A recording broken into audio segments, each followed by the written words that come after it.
The Agricultural Research Council hosted its maiden inter-campus hybrid research conference this month. The theme was "The Heat is On, the Weird and the Wonderful Research in the ARC." Plaas TV attended this event and met up with a few researchers. Stay tuned for an insert on this. But first, I'll be back shortly with the news.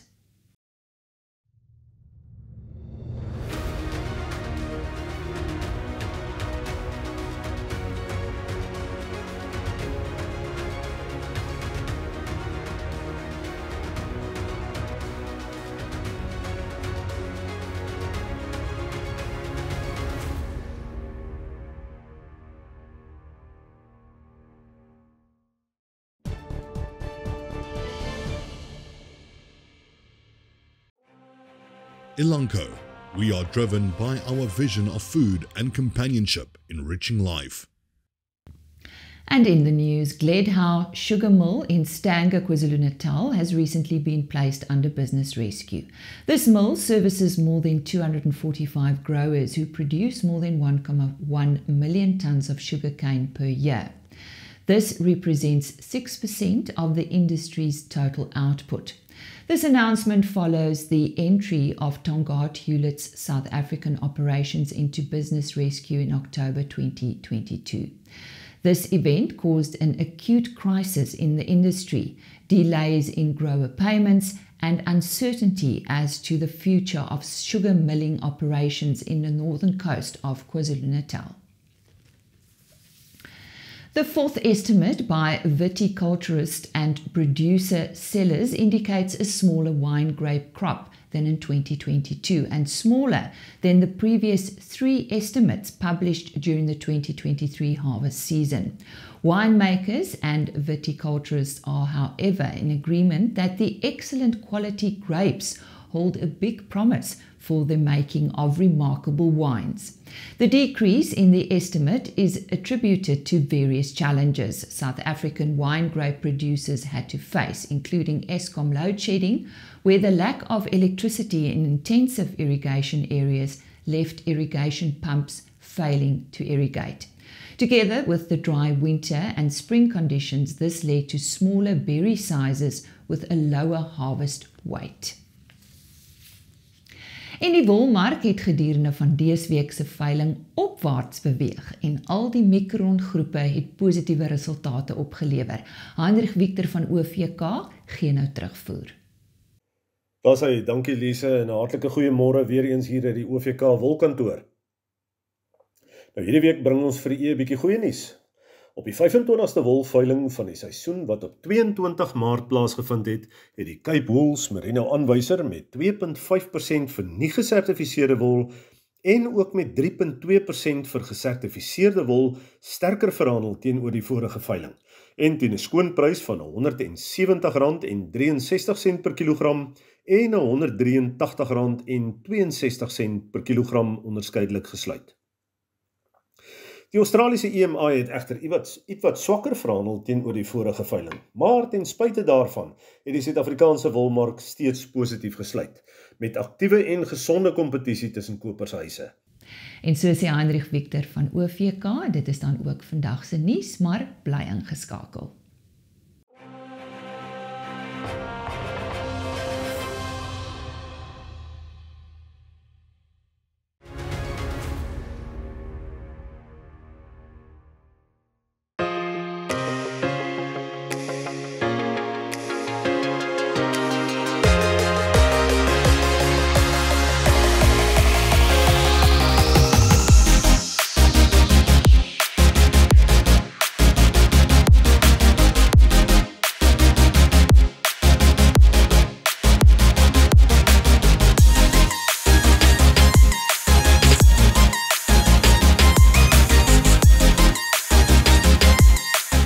My name is Petronella Chaminuka, and I'm the Acting Group Executive for Impact and Partnerships in the ARC.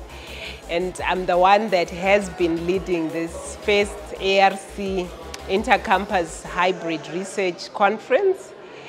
The conference has gone very well. It has exceeded our expectations. And all the delegates that have come to this conference have really been in awe of our own work as the ARC. There's been a lot of networking, a lot of opportunities that have been identified for the ARC to collaborate, but also in terms of how we can better position ourselves to add value to the agricultural sector, to better service the farmers, and to also better market our own work as the ARC so that we can take our rightful position as thought leaders in the agricultural sector, locally and internationally. Thank you. I'm Dr. Michelle Hope-Jones. I'm a senior researcher at Meat Science and Technology at Animal Production. What we are responsible for is everything to do with the red meat industry, ensuring consistency and quality, as well as things like product development and health and safety. We have many researchers in our section, and they range from animal scientists to food scientists, microbiologists and biochemists. And we also have a fully qualified abattoir staff as well as a deboning team and all our technicians that support us in the labs. Our facilities include a certified, DOLROD certified abattoir. We can slaughter cattle, sheep, goats, pigs. It's a low throughput abattoir, which is ideal because it's for research, so we can control all the pre and post slaughter factors which could affect our research. We can also stop the line at any point to take samples or take measurements. And then we can also do deboning afterwards with our team. We also have a biochemistry and physiology section. This has histology, biochemistry and proteomics labs.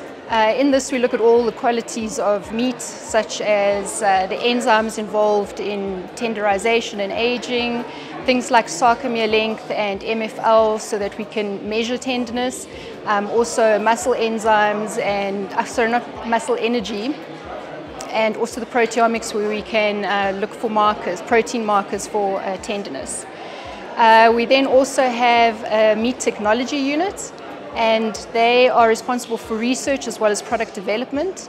They do things like development of products such as whole meat, products such as bacons, as well as emulsified meat products like polonies and mincemeat products like sausages. They also look very much into the fifth quarter, which is your offal, and how this can be utilized better. Some of the projects we do have got to do with this. So our one current project at the moment is on blood sausage. We've developed a new product, and this is to use the blood, which is basically waste at the abattoirs, efficiency in utilizing the carcass as well as food security. At the moment, the product was developed and it was shown at NAMPO, and it received good reviews, and it is now in a further stage where it is getting evaluated by a trained sensory panel, and they are looking at it for flavor profile and also acceptance so that it can potentially be introduced to the market. We also do things like audits. We've already done a beef and a lamb audit, and that's where we go into the retailers and pull products off the shelf and check their quality and, more importantly, their consistency of quality. We found with the beef audit that there were a lot of problems. There was no consistency, or very little consistency. Also, price didn't correlate well to the quality you got, and also you could go and do a repeat purchase at the same retailer and not necessarily get the same eating satisfaction. Lamb fared slightly better, and in the future we'd like to do a pork audit to ascertain the same things. Future research we'd like to do would be the commercialization of goat meat. At the moment it's a very informal market and it has some negative perceptions, so we're doing a lot of research to back that up. We also want to do usage of waste feed from, like for instance, potato skins to use as fodder and see how that affects meat quality. We are very passionate about meat quality, and if we can provide the consumer with a consistent quality product, we can add value to the beef industry. My name is Dr. Julia Mulabisana. I work for the Agricultural Research Council in Plaas, which is the vegetable, industrial and medicinal plant campus. I am a research scientist working in plant virology. My day-to-day job include disease identification to species level, as well as development of the diagnostic test to be able to identify plant viruses. I also supervise postgraduate students, MSc and PhDs, so that they can be able to complete their education in plant virology.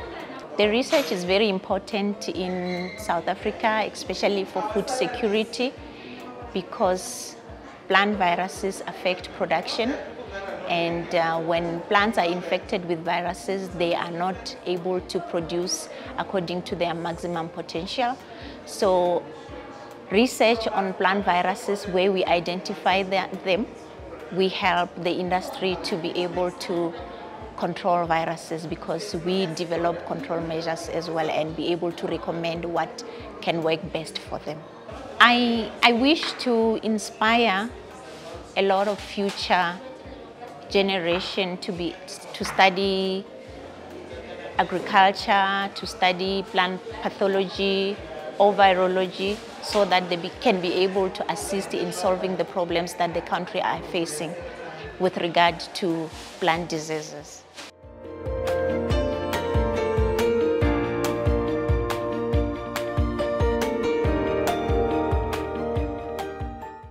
Controle vir Fortuner. Julle trek ongekende terrein, hoor?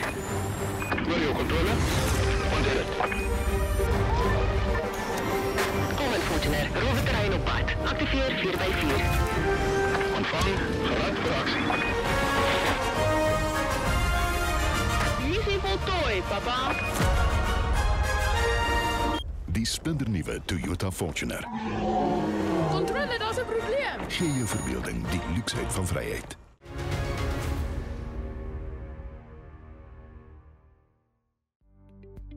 Goeiedag, rooi vleispryse het redelik gemeng vertoon in week 11 van die jaar.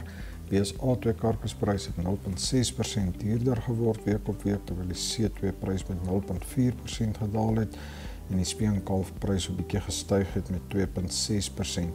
Hierdie styging gaan egter nie lank aan voortduur nie, met al meer diere wat gespeen gaan word en die speenkalfprys wat weer afgedruk behoort te word in April en Mei maand. Wat lam en skaapvleis aanbetref, het A2 lamkarkasse se prys met 4,1% gedaal week op week, terwyl C2 4,6% goedkoper geword het, maar die stoorlamprys wat met 0,4% gestyg het. Varkvleis se prys het skerp gedaal met 5,7% week op week. Afgelope week was daar wol en bokhaar veiling en die pryse het redelik goed gevaar teenoor die vorige veilings. Wolprys 3,2% op, terwyl die bokhaar 4,1% duurder geword het. Dis 'n redelike rooi week vir graanmarkte. Geelmielie-prys 5,6% af, koringprys 4,4% swakker. Sojaboonprys 5,5% af en die sonneblomprys het week op week met 'n volle 15,3% gedaal en die pryse is limiete af byna daagliks. Die wisselkoers het die afgelope week met die rand met 1,2% versterk teenoor die dollar, maar met 1,4% verswak teenoor die euro.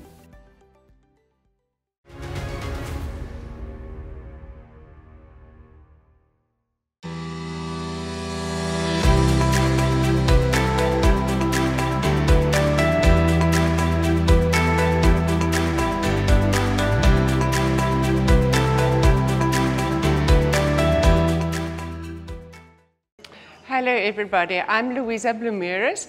I'm from Stellenbosch, working for Agricultural Research Council, and we focus on agricultural crop and indigenous crops that grow in the Western Cape, but not only limited to the Western Cape, but primarily in the Western Cape.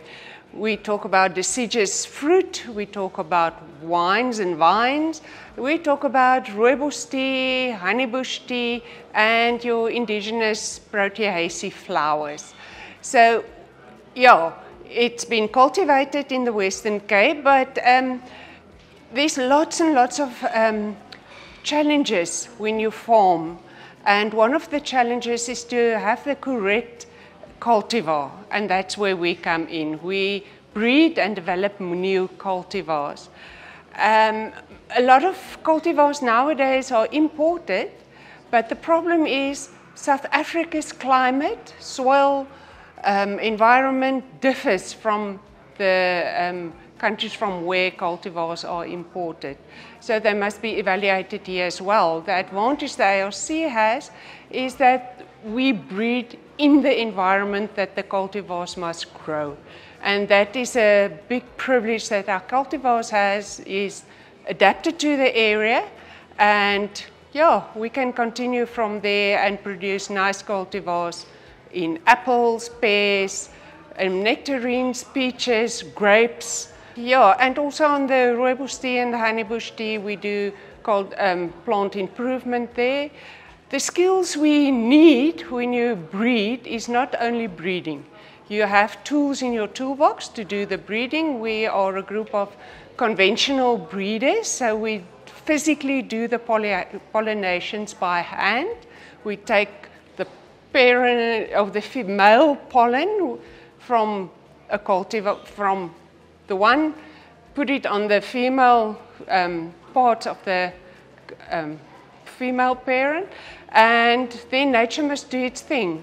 The pollen grow down the tubes, and fertilization happens, and then we wait and we harvest the seeds after the fruit are ripe, and then the big work starts. Because then it takes years and years of evaluation.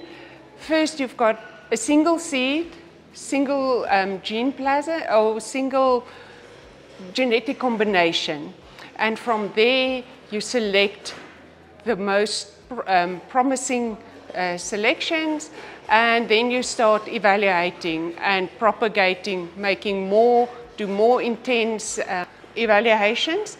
But the most important one, after nice color and good taste, is storability. Our fruit must be exported to countries around the world. So they must last in storage, and they must be able to handle transport by ship or by air, wherever in the world they're going. So we need to build that into our selection criteria. So after about 27, 29 years of evaluation, a cultivar is ready to go to the farmer, and from there it gets cultivated, yeah. And then we work on rooibos tea and honeybush tea, and since it's indigenous crops, there's not a lot of development on that front yet. So we have to start at the basics of how do I cultivate, propagate, once I find something that I like and want to multiply that. And last but not the least is our indigenous flowers, and I'm very proud of working with our indigenous flowers. It's maybe not the largest industry, but I think it's the most beautiful industry to work in. My name is Dr. Manet Amenga, and I'm from the ARC Infruitec-Nietvoorbij in Stellenbosch, and I work in the plant protection and viticulture division.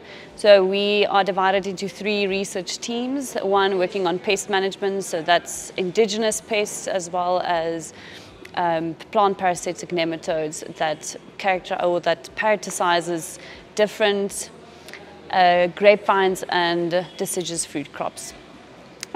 For disease management, we specifically work on grapevines, deciduous fruits, as well as any other alternative woody hosts, looking at diseases that affects the quality of our grapevines and woody hosts. We look at propagation material all the way to declining vines, foliar diseases, as well as fruit diseases. Then for viticulture, they work on table grapes, wine grapes, and raisins, looking at different climatic conditions and physiological measurements to have optimum quality when harvesting. And we all work together to have sustainable agricultural management practices for the industries that fund our research, and we specifically like to work at an integrated management system. So we want to move away from the traditional pesticides and fungicides and rather work more towards something sustainable, since the EU is also going to start inhibiting a lot of the fungicides that we are currently using. It is better to have an approach where we look at different cultural practices to reduce disease incidence rather than just to spray for the pathogens that we see. Yeah, I'm Dr. Renelle Roberts. I'm a senior researcher at the Agricultural Research Council's Tropical and Subtropical campus, and we are based in Nelspruit in Mpumalanga, but we also do have a number of research farms across the country, with farms in the Western Cape as well as the Eastern Cape, and then around Nelspruit we also have a few research farms, namely Friedenheim and Burgershall are some of the ones to note. So our mandate is to improve crops, tropical and subtropical crops, and ensure the continuation of these industries. And we do this with a team of horticulturalists, pathologists. We also have breeders on board and biotechnologists as well, and nematologists and entomologists. And this is just a great group of people working together to improve tropical and subtropical crops. So within our unit, within our group, we actually have a division for crop protection. We also have soil sciences, horticulture, agro-processing units as well. And then we also have a plant improvement unit. So all of these work together on the tropical and subtropical crops. For disease management or crop protection, we have two legs, the disease management section as well as the pest management section. In disease management, we look at the fungal diseases of tropical and subtropical crops as well as viruses and viroids. We're also the lab mandated to look at all of, by the Citrus Improvement Scheme, to ensure that these are pathogen-free before they are released to the Citrus Foundation block down in the Eastern Cape. For pest management, the group of people also look after all of the insect pests of tropical and subtropical crops, as well as the nematode pests of these. And some of the interesting research that they are conducting is looking at certain amendments to soil to decrease populations of root-knotting nematodes. Then in the horticulture division, we have researchers who are looking at ways to improve the flowering of lychees, as well as improve the coloring of lychees whilst they're on the tree. We also have researchers looking after the macadamia industry to ensure that there is better graft compatibility between macadamias, as also looking at improving or developing new cultivars of macadamia. We also have a scientist looking at the dehusking of macadamia so that there's less skin adherence when the macadamias are taken out of their shells. Then in agro-processing and post-harvest, we have people that are looking at ways to extend the shelf life of lychees to prevent the early browning of the lychee fruit whilst they're in the packaging. They are also doing some exciting work on some of our indigenous crops, and some of the things that I can highlight here is that they are looking at other ways that we can actually utilize marula fruits. One of the ways that they want to utilize the marula fruit is actually to make essential oils, which is rather sought after, as well as processing the nuts of the marula fruit to produce flour. Then in our plant improvement section, we have biotechnologists who does an array of different services where they can actually determine the ploidy of plants, as well as look at the chromosome numbers. Within this unit, they are also doing in vitro studies for the utilization of nitrogen for sustainable agriculture, as well as looking at ways in which to fast track in vitro propagation of citrus.